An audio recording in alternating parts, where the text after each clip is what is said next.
Devemos agora tratar daquelas coisas ensinadas por falsos mestres que carecem totalmente de apoio bíblico. O primeiro deles é a aniquilação. Aqueles que ensinam este erro citam passagens como 2 Tessalonicenses capítulo 1, versículo 9, onde diz: os quais por castigo padecerão eterna perdição, longe da face do Senhor e da glória do seu poder. Também citam Mateus capítulo 10, versículo 28, onde dizem: não temais os que matam o corpo e não pode matar a alma, temei antes aquele que pode fazer perecer no inferno a alma e o corpo. Eles alegam que a palavra perdição e perecer aqui nesses versículos, nestas passagens, significa aniquilação. Mas em nenhum dos casos é assim, como um exame do uso desta palavra no Novo Testamento mostrará claramente. A palavra de 2 Tessalonicenses capítulo 1, versículo 9, perdição, significa desastre ou ruína, destruir, punição de uma forma prolongada. Em Mateus capítulo 10, versículo 28, onde a palavra é traduzida como perecer, significa abolir, tornar inútil, estragar ou tornar impróprio para o propósito original, como um copo quebrado é tornado impróprio para seu propósito original de conter líquido. Assim, um homem que está perdido, como muitas vezes esta palavra também é traduzida, torna-se totalmente inadequado para o propósito original para o qual Deus o criou. Você pode facilmente verificar que isto é assim pelo uso de um dicionário grego-português. Você mesmo pode consultar isto e ver o significado dessas palavras. Além disso, a doutrina da aniquilação é contraditória com todo o teor da Escritura, que revela que o crente está destinado à bem-aventurança eterna, enquanto o incrédulo sofre morte eterna, e todos estão incluídos em uma classe ou outra. Se alguém alega que o corpo e a alma unidos não poderiam existir eternamente no lago de fogo, eles deveriam se lembrar da sarça. A sarça ardente que não foi consumida nos dias de Moisés, lá em Êxodo, quando Deus falou com Moisés e aquela sarça estava ardendo, era uma sarça natural, normal, e havia fogo ali, mas não se consumia. E o que dizer então dos 3 homens, amigos de Daniel, na fornalha ardente, preservados apesar daquele fogo feroz? Eles também devem observar que a besta e o falso profeta, depois de estarem lá no lago de fogo por 1000 anos, ainda são mencionados como estando lá, no que podemos concluir facilmente, se eles puderam sobreviver a estas chamas por 1000 anos, não haverá nenhuma razão lógica para que não sobrevivam eternamente. Você pode ler sobre o assunto em Apocalipse capítulo 20, versículo 10. A referência em 1 Coríntios capítulo 15, versículo 26 diz que o último inimigo, a morte, sendo destruída ou aniquilada, não constitui nenhuma dificuldade se o contexto for considerado. A palavra destruído ou aniquilamento significa aqui pôr fora de ação, colocar aquilo fora de ação. É uma palavra diferente daquela em 1 Tessalonicenses capítulo 1, versículo 9 e Mateus capítulo 10, versículo 28. E refere-se ao tempo em que a morte não mais reterá os corpos dos homens, quando a alma e o espírito e o corpo não estarão mais separados, mas ambos unidos. A morte será eliminada por Deus de acordo com seu próprio plano revelado. A morte e o Hades, onde estão hoje todas as almas e o espírito dos perdidos não salvos, será substituídos pelo Giena, pelo lago de fogo. Você pode ler isto em Apocalipse capítulo 20, leia com atenção do versículo 11 ao 15. O segundo erro que os falsos apresentam é uma salvação universal. Parece muito evidente para precisar enfatizar que esta é uma doutrina antibíblica, que certamente Apocalipse 21, versículo 8, pode significar se todos serão salvos. E o que lá diz o seguinte: mas quanto aos tímidos no assunto em relação a Deus, eles não quiseram se identificar com Deus. E aos incrédulos não quiseram crer em Cristo como salvadores. E aos abomináveis, e aos homicidas, e aos que se prostituem, e aos feiticeiros, e aos idólatras, e a todos os mentirosos, a sua parte será no lago que arde com fogo e enxofre, o que é a segunda morte. O lago de fogo seria um curativo para os pecadores não salvos em vida? Em caso afirmativo, onde está isto nas Escrituras? Neste sentido, onde é que as Escrituras apresentam o lago de fogo como algo curativo, que vai sanar, vai purificar essas pessoas? Paulo diz de modo positivo que Deus quer que todos os homens sejam salvos, mas negativamente Pedro diz: Deus não quer que ninguém pereça. Esse é o seu desejo. Não é o conselho de Deus que assim seja, e não é a vontade dele que o pecador se perca. Em seus caminhos, Deus colocou o homem sobre sua própria responsabilidade.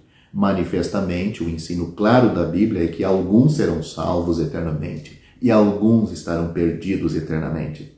O Senhor Jesus diz isto de maneira clara e figurada quando ele chora e diz essas palavras: Jerusalém, Jerusalém, que mata os profetas e apedreja os que te são enviados, quantas vezes quis eu ajuntar os teus filhos como uma galinha ajunta os seus pintos debaixo das asas, e tu não quisestes.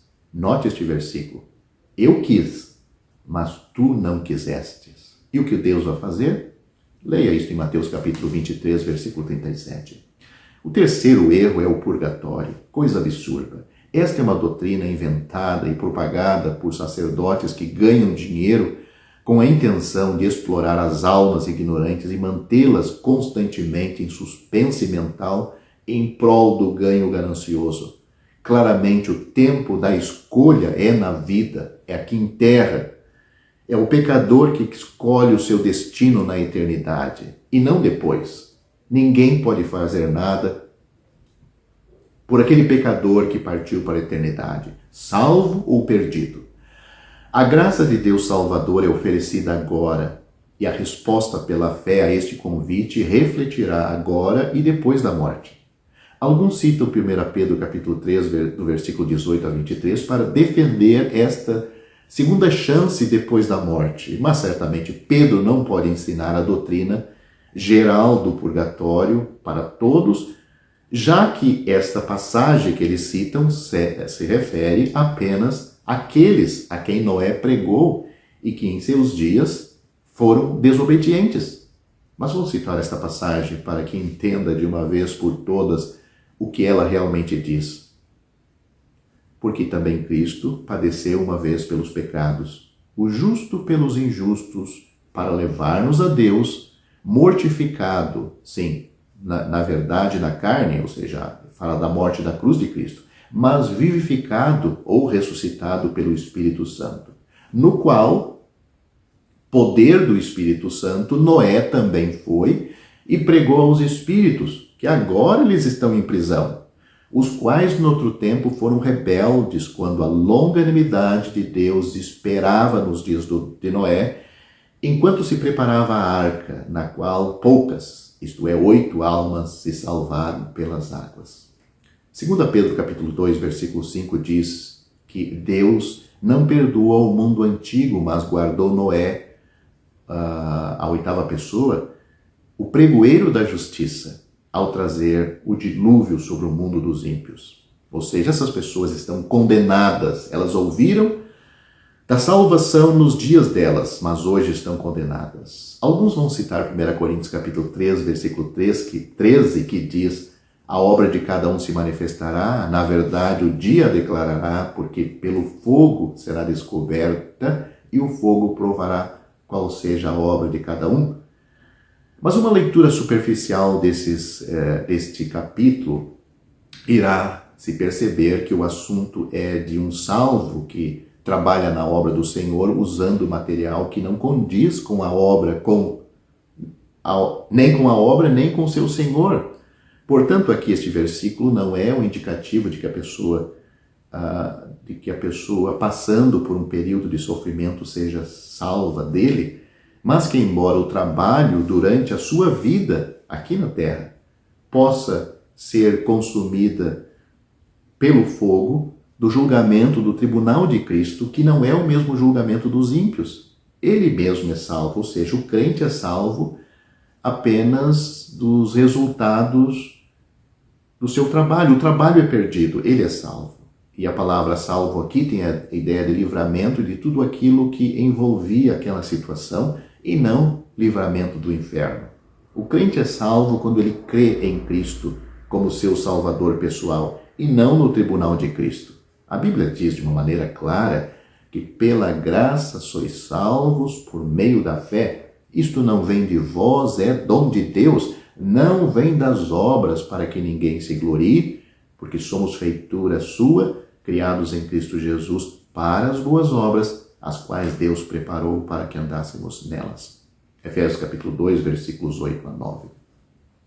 Estes versículos resumem o assunto muito bem, pois ele trata da salvação eterna da alma, pela fé no Senhor Jesus Cristo, e depois das obras que o crente tem a fazer para Deus, depois de salvo. E devemos notar outra coisa, que estas boas obras são preparadas por Deus mesmo para ser executada. Obras executadas, as obras de Deus executadas, é galardão garantido no tribunal de Cristo para o crente. Não está ali, neste tribunal, a questão da salvação eterna ou perdição eterna. Nem Hades, muitas vezes traduzido por inferno, nem Geena, traduzido por lago de fogo, são corretivos. Eles são definitivos. Uma vez que entrou, a pessoa estará irremediavelmente perdida. Finalmente, visões errôneas sobre esta doutrina afetam a pessoa de Cristo. Perguntamos ao aniquilador: nosso Senhor Jesus foi aniquilado quando morreu? Pois em verdade ele era homem. Perguntamos ao universalista: se todos os homens serão finalmente salvos, por que então Cristo morreu? O que tornou sua morte imperativa? Daquele que reivindica duração limitada e não a eternidade do castigo, indagamos: não foi o Senhor Jesus um substituto infinito para os pecadores como o único meio de salvação pela fé nele? Pois vimos que o pecado é uma ofensa infinita contra o Deus infinito que exige punição infinita ou, alternativamente, um substituto infinito para aqueles que aceitam a Cristo como Salvador, estão salvos para sempre. Os não salvos estão perdidos para sempre. Logicamente, se a punição é finita e de tempo limitado, então o substituto também deve ser finito, o que significa que ele é somente homem, não Deus, o que é mentira. O Senhor Jesus disse: largue a porta e espaçoso o caminho que conduz à perdição, e muitos são os que entram por ela. Estreita é a porta e apertado o caminho que leva à vida, e poucos há que a encontrem. Esta passagem tão conhecida está em Mateus capítulo 7, saiu da boca do Senhor Jesus e estão nos versículos 13 e 14. Todas as pessoas gostam de acreditar que existe o céu, mas não gostam que lhes digam que há também o inferno. Sem qualquer fundamento, muitos tentam provar que o inferno não existe ou, quando muito, negam que possa durar eternamente. Porém, o único que podia falar com autoridade, o Filho de Deus, que conhece a fundo o assunto, disse assim: e irão estes para o tormento eterno.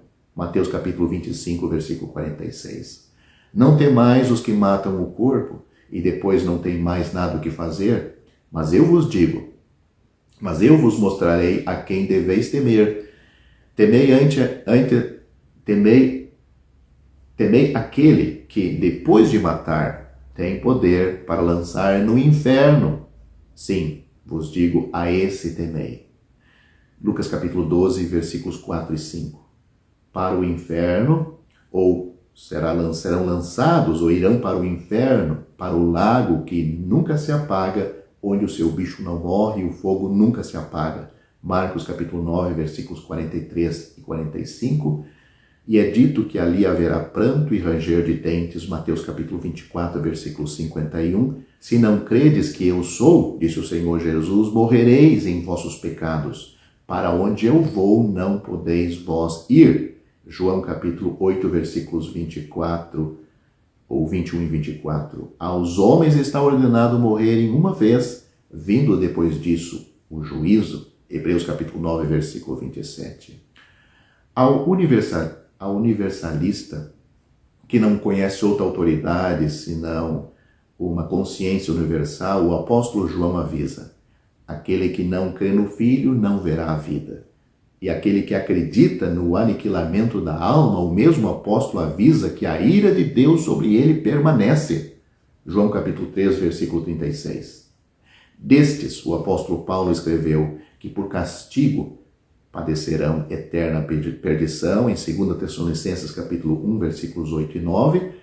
Na cruz de Cristo vemos que Deus é amor, 1 João capítulo 4, versículo 8, mas também vemos que quanto ao pecado, Deus é santo, que Ele é misericordioso e longânimo, agora manifesta-se no fato de ser agora o dia da salvação para todos os homens que estão vivos. 2 Coríntios capítulo 6, versículo 2. Aquele que crê no Filho tem a vida eterna, mas aquele que não crê no Filho não verá a vida eterna, mas a ira de Deus sobre ele permanece. João capítulo 3, versículo 36. E para finalizar, o Senhor Jesus Cristo disse: eu sou o caminho, e a verdade e a vida, ninguém vem ao Pai senão por mim. João capítulo 14, versículo 6. Te tenho proposto a vida e a morte, a bênção e a maldição. Escolhei, pois, a vida. Deuteronômio capítulo 30, versículos 1 e 19. Portanto, você que ainda não é salvo, não espere para descobrir tarde demais que o inferno existe, é uma realidade, e quando isto acontecer, você estará perdido para sempre. Mas venha ao Salvador hoje mesmo. Deus quer salvar-te, foi por isso que Ele preparou uma obra tremenda. E hoje, através da sua palavra e do Espírito Santo, Ele convida o pecador, Ele chama o pecador para ser salvo. Como ser salvo? A Bíblia responde: crê no Senhor Jesus Cristo e você será salvo. Leia a história que há na Bíblia, em Atos capítulo 16, versículo 31.